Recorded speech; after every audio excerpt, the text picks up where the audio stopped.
John Thune grew up in Murdo, South Dakota.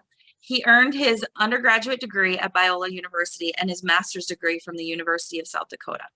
In 1984, he married Kimberly Weems, a native of Doland. I'm also a native of Doland, so we share that in common. President Reagan appointed John to the Small Business Administration, and later he served as the South Dakota GOP director.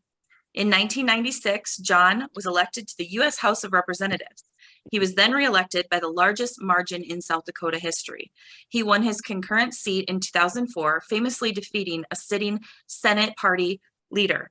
In a rare unopposed race, John was reelected in 2010, and he won again in 2016. Last year, he became only the second South Dakotan elected to a fourth Senate term. He now serves as a Republican whip, the number 2 position in Senate leadership. With his wife, Kimberly, John lives in Sioux Falls, South Dakota. They have 2 daughters and 5 grandchildren. John enjoys spending his time with his family, pheasant hunting, and running. Please help me welcome Senator John Thune. Thank you so much for joining us. Thanks, Lacey. And good morning, everybody. And Lori, thanks for that great prayer. I always love when, you pray the scriptures, it lends more power. Because these are the words that come from our Heavenly Father. And so thank you for sharing that. And Lacey, I'll tell my wife that I was hanging out with a fellow Dolandite today. So appreciate that. Catherine, thank you for organizing, hosting this, for your leadership, here in South Dakota and across the country. And I'm grateful for the strong South Dakota Federation of Republican Women organization that we have here, how active they are, how engaged they are, and what a difference they make in our elections. I can tell you from experience, from having run, many times, but particularly in those early races, those really hotly contested races in 2002 and 2004, that Republican women made the difference. They honestly did. They did much of the heavy lifting, all the get out the vote work. You really do. This was an organization that was incredibly disciplined and very efficient and very dedicated to getting the job done. And I'm a beneficiary of that. So I'm forever grateful for that. And I would just say, too, today that, look at South Dakota, North Dakota. I know many of you are on from different places around the country, that does make a difference. If you look at the kind of leadership that we have in 2004, when I ran for the Senate the first time, we didn't have a single elected official in Congress from either North or South Dakota. We were 0-6. The Democrats had all 4 Senate seats and both House seats, and now we're 6-0. So it's been a transformation that's happened over a period of time, but in many ways attributable to the good work that's done at the grassroots level by Republican women in both North and South Dakota, and of course many of you across the country. So we live in interesting times, as they say. There's a lot. It seems like every day you pick up the paper or turn on the television, there's a lot going on. And this week the Senate, we're back in session. House is out this week. I always tell people when the House and Senate are out of session that's an applause line. It means that no damage can be done by Congress. And that's particularly true when the Democrats have the majority like they do in the United States Senate. They aren't using it to do much these days, which is good. When the Democrats aren't doing things, that's generally a good thing for the American people. So most of what we're going to do for the balance of this week is nominations that they'll put through. And then we've had some success in the last couple of weeks on legislation. We've actually won a couple of votes, forced the Democrats to vote on them. They're privileged motions. They're called, it's a Congressional Review Act resolution of disapproval, disapproving actions taken by the administration. One of them having to do with this ESG policy, where they prioritize environmental, social, and governance agenda on decisions that affect everything from people's retirement investments to oil and gas investment, energy investment, all those sorts of things. We had a big win last week on a piece of legislation that was put forward by Mike Braun.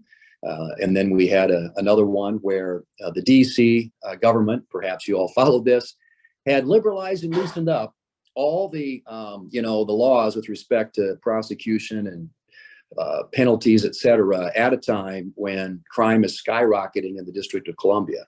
And so we took steps to override that, had a successful vote. In fact, most of the Democrats eventually capitulated and voted for it, 81 votes in the Senate. when it was being considered in the House of Representatives, there were over 170 Democrats who voted against our position. And then President Biden decided that it didn't make very good political sense for him to be opposed to this. So he agreed that he would sign it. So all those 170 Democrats are twisting in the wind out there with that vote in favor of soft on crime, and basically defund the police approach to dealing with law enforcement. So, it's sometimes even when you're in the minority, you do what you can to put them on the record, to force them to make hard votes. And we're going to continue to do that.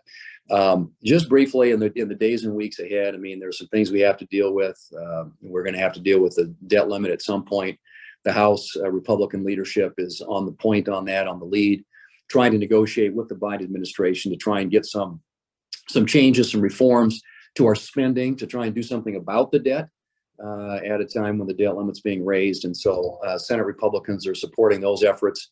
And then I would say too, there's a couple other things that have more of a significance probably in the middle of the country, but there'll be a farm bill that we'll be acting on at some point this year. We're going to reauthorize the Federal Aviation Administration. That's always an opportunity to address a lot of these issues with the flying public and the airlines, et cetera. So that's something I think there will be some bipartisan support for. And Senator Ted Cruz will be leading our efforts on the Republican side on that legislation. And then there's some things on big tech. I think there are steps that need to be taken to rein in the influence, the power, the control that a lot of these big tech companies have, over our daily lives. And in many cases, without any accountability, without any transparency, they use these opaque algorithms to influence what people see online. And we just think there needs to be more transparency, more accountability. And that's something that I've been working aggressively on for some time. And I'm hoping that we will be able at least to make some headway on that issue. And even there are some Democrats who are in favor of that, notwithstanding the fact that the big tech community in Silicon Valley traditionally supports Democrats. They too are interested. And from our standpoint, it's all about making sure that big tech isn't censoring conservative speech. And we're going to do everything we can to stop and prevent that. So those are a few of the things that I see Congress acting on in the next few months.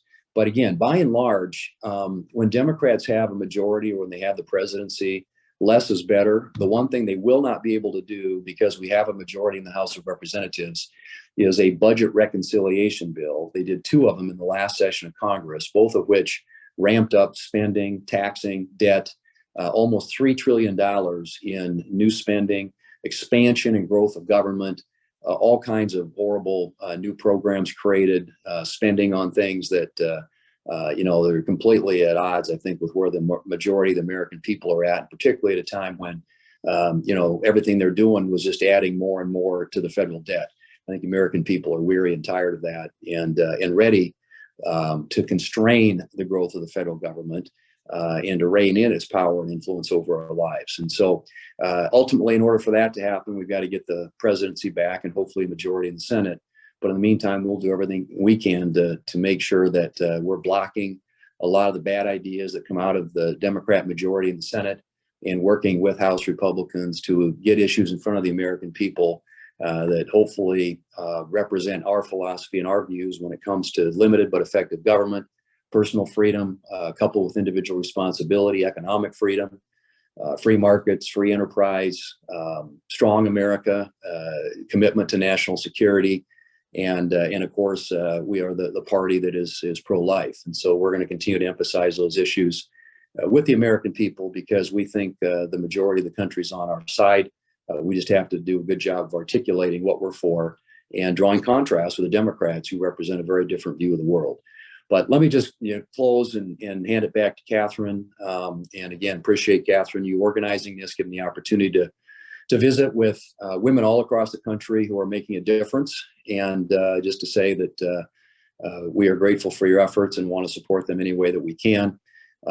Let's keep building a movement at the grassroots level that will turn into a majority in 2024, not only when it comes to the congressional majorities in the House and Senate, but let's elect a Republican president and get this country turned around and headed in the right direction. So I'll shut up and yield the floor, as we say, but love to hear from all of you.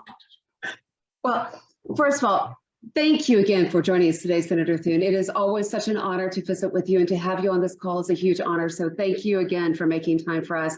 And I want to reassure you that the National Federation of Republican Women, all the states under it, and the clubs underneath that are all dedicated to helping us take back the White House and to take back the U.S. Senate and to hold on to the U.S. House of Representatives and turn this country around. And we so appreciate your efforts with maintaining control in the Senate and doing the best you can to try to dampen the White House and the impact that Biden is having on us. But we that is definitely in our crosshairs for the next 2 years. So thank you for that. If you have just a minute, we had some questions that were submitted in advance about some things that have been in the news recently. May I ask you a couple of questions? Sure, absolutely. Well, first of all, in your remarks, you mentioned big tech. And so if you don't mind, I'd like to ask you a little bit more about that. You're absolutely right that principled Americans have always supported the First Amendment and a robust marketplace of ideas. And today, biased, inconsistent, and opaque social media content moderation threatens those values. For posting valid information about COVID, normal moms ended up in Facebook jail. As the Twitter files revealed, partisan big tech employees rushed to censor facts, corrupting public debate and debasing free inquiry. Senator Thune, you introduced bipartisan legislation that requires clear content moderation and holds big tech accountable. I know you mentioned a little bit ago that you're focusing on increasing transparency and preventing the censorship of normal people. Can you please explain a little bit more about how your policy empowers parents, families, and individuals by offering a common sense approach to protect online speech? Yeah, thanks, Catherine. Well, couple quick observations, and one is, you all know that big tech is moderating and influencing, manipulating, if you will, the content that you see online through the use of their algorithms, and their opaque algorithms in many cases. And so, one of my bills says is that if they have to give you an option. If you choose to just get a chronological feed, in other words, if your news and information, you just want to get what the news as it's coming in, as opposed to having them stepping on what you're seeing through the use of an algorithm, you get that option. So it's putting power back in the hands of individual consumers instead of in the hands of big tech. But the other thing that you mentioned is, for 25 years now, or 27 years now, going back to 1996, there's been a section of law called Section 230, which gives big tech companies immunity from liability, and essentially a shield from liability, because their argument at the time was that we're doing is we're just the pipelines, we're just the conduit. It's people who are posting content out there. We're not moderating it. Well, we know better now. They are moderating it. They are influencing it. They're manipulating what people see, and in many cases censoring what they see. And so, one, they've got to be accountable for that. They have to. We force them to publish their practices. Two, if they censor somebody, we give people recourse to the big tech companies and remedies to get back online, because in many cases, again, they have this protection, and as long as they think they've got this shield from liability and they don't have any accountability, they're going to continue to do what they're doing. So you've got to give people who have been unduly silenced or put in Twitter jail or Facebook jail or whatever that is, having their content censored, a way of getting back at these guys. So we've got to modify, because they're not, it'd be one thing if they were just allowing people to post stuff and they were simply the medium for that. That's no longer true. They are now moderating the content that the American people are seeing, and censoring and influencing, in many cases, conservative speech. And that's got to stop. So we got to go back and reform Section 230 of the law and make sure that the American people have recourse to these tech companies, and that they have a liability. Because if they got liability, if they get a lawsuit and this shield of liability is lifted or at least modified, it's going to change significantly their behavior and their practices when it comes to moderating online content. So those are a couple things we're working on, Catherine. There's some other things in the works as well, but bottom line is, they've got to be more transparency. They got to be held accountable, and they got to quit censoring conservative speech online. Absolutely. Thank you so very much for fighting that fight. The next question I had is, as you know, we face a horrific situation at our southern border. In November alone, South Dakota police intercepted more than enough fentanyl and fentanyl-laced pills to kill every man, woman, and child in our state. Minnehaha County Sheriff Mike Bilstead estimates 90% of this poison comes from Mexico. Senator Thune recently visited the Rio Grande Valley. He listened to U.S. Customs and Border Patrol agents, met with community leaders, and witnessed firsthand the national security and humanitarian crisis. Speaking as a mother of young children and as someone with deep South Texas roots, Senator Thune, how can lawmakers help Americans fight back against the murderous cartels and the fentanyl epidemic? Well, I mean, first off, Catherine, is give our brave Border Patrol agents what they need. You know, resources, aerial surveillance, manpower, technology, infrastructure. I mean, it's really stunning. And I was down there just 10 days ago. It was my third trip to the border. But what I can tell you is, I mean, it is an unmitigated disaster down there. And you really have to see it with your own eyes to believe what's going on. Of course, we got a fairly good example of that over the weekend when they had that mad rush to try and get across the border. But the bottom line is, and yes, you know, Congress should be doing the things that when it comes to resourcing our border patrol and finishing the wall and all that sort of thing. But these are all things the administration can do on their own, and they won't do it. When I was down there, I spoke with the border czar, and you know, you said you're a native Texan. State of Texas is very interested, and it's their border, in trying to protect their own border. And so they've actually offered, if you can believe this, they've offered to buy all the panels that are sitting in storage, paid for by the federal taxpayer, to store this stuff that were going to be used to build the wall. And they've offered to buy those from the federal government, and then to get easements on the border there to actually finish the wall at their own expense. State of Texas is willing to do that, and the federal government is resisting those efforts. Won't give them the easements, won't let them acquire the materials, the panels that they can do to finish the wall. I mean, it's really stunning, and what it points to is, I think, a philosophy of this administration that is just pervasive, and that is that you know, they prefer an open border. I mean, there are a lot of people on the political left in this country, and you have to understand that, you know, in a nation of laws, we're a nation of rules. You got to follow the rules, and I'm all for. I'm one generation removed from immigrant status, people coming here, but coming here legally. We cannot tolerate and abide just an open border policy where people come in here. They come across the border, they may get caught, but once they're caught, they're eventually released, asked to come back for a hearing at some point to adjudicate their, you know, their asylum status. But right now, the wait for that, if you can believe this, the wait for a hearing is over 4 years. And they've got more than 2 million people lined up for these hearings. That's not going to happen. I mean, when they get into the country, they're, you know, what's concerning about it is last year, there were 98 people on the terrorist watch list that were apprehended by our Border Patrol. Now, that begs the question, how many of them do they not catch? Because there's always a lot of gotaways. And one of the big data points on this last trip, too, in the Rio Grande Valley sector of the border, the Border Patrol told us that year over year, the number of Chinese nationalists attempting to come across the border illegally has increased by almost 500%. And when we viewed with the processing facility down there, normally when I've done that in the past, it's typically people that you know, from Mexico or Central America. It was just filled with Asians. I mean, China has figured this out. And so this is a national security issue. And it's a very simple solution. It's finish building the wall, which is really a very effective mechanism. And the Border Patrol be the first to tell you that. Secondly, just enforce the laws. I mean, we have plenty of laws on the books today.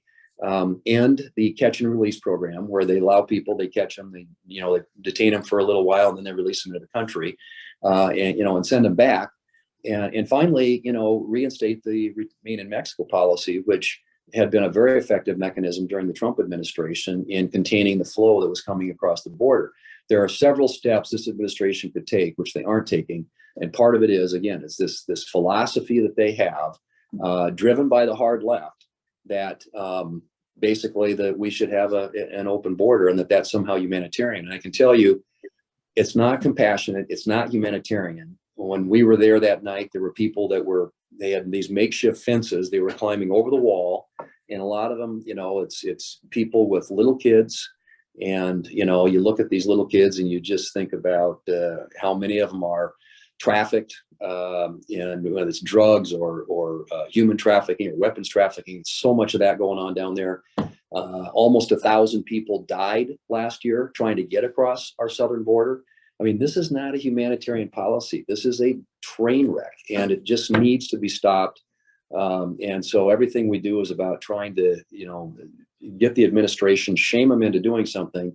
But we'll be doing everything we can to provide funding and resources for technology and infrastructure and all the things that the Border Patrol says they need. Now, I'm sorry that's a long answer, but I get very worked up about it because it is such a failure and it is such an example of incompetence. And I think what most people look at when they look at an administration, whether they agree with them on all the issues or not, is just be competent.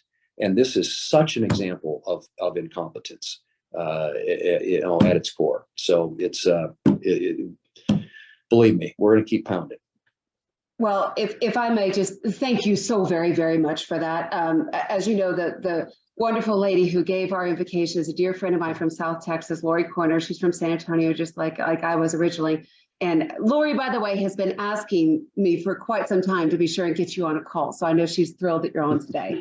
But Lori and I both have friends that have ranches down there, and there are corpses on your ranch that randomly show up, and people that have come across the border illegally that knock on your door and want to ride into town. And if you don't give them a ride, then they're still on your land. So people are giving them rides into town. And it's a very, very difficult situation. So thank you so much for all of your proactive efforts on that. I know your time is precious. I'd like to ask you one more question, if I may. And that is, conservatives applauded this week when you blocked Joe Biden's federal communications pick, opposed by the Fraternal Order of Police and by the National Sheriff's Association. Activist Gigi Sohn faced criticism for anti-police views and for calling Donald Trump, and I quote, a raggedy white supremacist. Moderate senators, including West Virginia's Joe Manchin, preferred keeping the FCC 2-2 rather than backing a left-wing radical. Sir, why is this position so important? And are you optimistic the White House will put forward someone who deserves bipartisan support? Well, I mean, the concern, Catherine, in all this is who do they send next? But she was a picture of, again, you want to talk about a far left liberal with an ideology and a harsh partisan who on the Federal Communications Commission would have been incredibly dangerous. The FCC regulates big tech. They regulate telecommunications in this country. It's an incredibly important agency, and it requires thoughtful people who are going to work in a constructive way to make sure that we have policies that enhance, not detract from people's ability to communicate across this country, whether that's through broadband or phone or video or however. But the fact of the matter is, Gigi Sohn had a record as a harsh partisan. This most recent election, she had been contributing to Democrat senators while her nomination was pending. I mean, I've never seen that before in a nominee, and she just was brazen about it. And she would have been an absolute disaster on the FCC, and not only as a policy matter where her policies reflect a very far left view of the world, but just in basic governance and, bringing an approach that's not partisan, that's actually thoughtful, that's constructive when it comes to a key agency in this country. So they pulled her finally. We fought her for 2 years. They nominated her 3 different times, and we were able, and I worked with some Dems to try and get them to resist the nomination. And we had a couple of Democrats who were helpful. And I think the administration eventually concluded that they couldn't get her through. So when they withdrew the nomination, of course, she complained bitterly about how she'd been treated. But the fact is, she should have never been nominated in the first place. And that's the key role that the Senate has, and why getting a majority in the Senate is so important, because not only are you dealing with legislation as a check and balance against bad policies, but because we also have the confirmation power under the Constitution. The United States Senate is in the human resources business, is in the personnel business, and that's where a majority really comes into play. Because if we had a majority, nominees like her would never be made. Because the administration knows that we would have defeated them. As it is right now, all we can do is hope to peel off a couple of Democrats on some of the worst nominations they put forward. There's another one right now that the ranking Republican on the Senate Commerce Committee is Ted Cruz, and he's been doing a good job of really mounting opposition with all of us against the nominee for the Federal Aviation Administration, who also isn't qualified. And so, we're going to do everything we can to at least influence and shape, if they send up really bad noms, to try and find some reasonable Democrats that will work with us to stop them. But that is part of our constitutional responsibility in the Senate, and it's one that Senate Republicans take very seriously, and we'll continue to do that. But there's no limit to the bad ideas, bad nominees that this administration and their Democrat leadership in the Congress will advance and put forward. And so many of their policies, I mean, you look at what happened over the weekend with the banks, and a lot of it is the loosey-goosey, spending, taxing, debt that's pushed up inflation, which has increased interest rates, has created all this duration risk when it comes to banks and how they invest. And, you can't continue to put bad policies forward and not expect that you're going to get some bad consequences. And we're certainly seeing the effects now of 2 years of complete Democrat rule. And like I said, at least now we have the House of Representatives, we have a check and balance and a block against the really bad ideas and bad policies. But there isn't a day that goes by in the Senate where we're not trying to stop some really crazy ideas from seeing the light of day. And we're going to continue to do that. So. Well, and I got a chance to watch you as you cross-examine Gigi Sohn, and I tell you, you did a beautiful job of pointing out that she had purposely leaked information that killed a bipartisan bill that you'd been working on really hard. Yeah, now she is a very, very partisan Democrat, and that was a great example of the kind of character of the person you're dealing with. When they leak something on something that's been worked on by both sides, and an unauthorized leak to the media that ultimately scuttled that deal. That's kind of the caliber of people you're getting from the Biden administration. Which is just shocking. Senator Thune, thank you so much again for joining us today. I'll let Lacey say a quick farewell, and then we will move on to our breakout rooms. But truly, for me personally, I so appreciate you taking time out. I know your time is incredibly precious. Thank you so very much. Glad to do it. Thank you to all of you for what you do. Thanks, Catherine. Yes, thank you so much for joining us today, Senator Thune. Have a great day. You too. Thanks, Lacey. See you all soon. Bye now.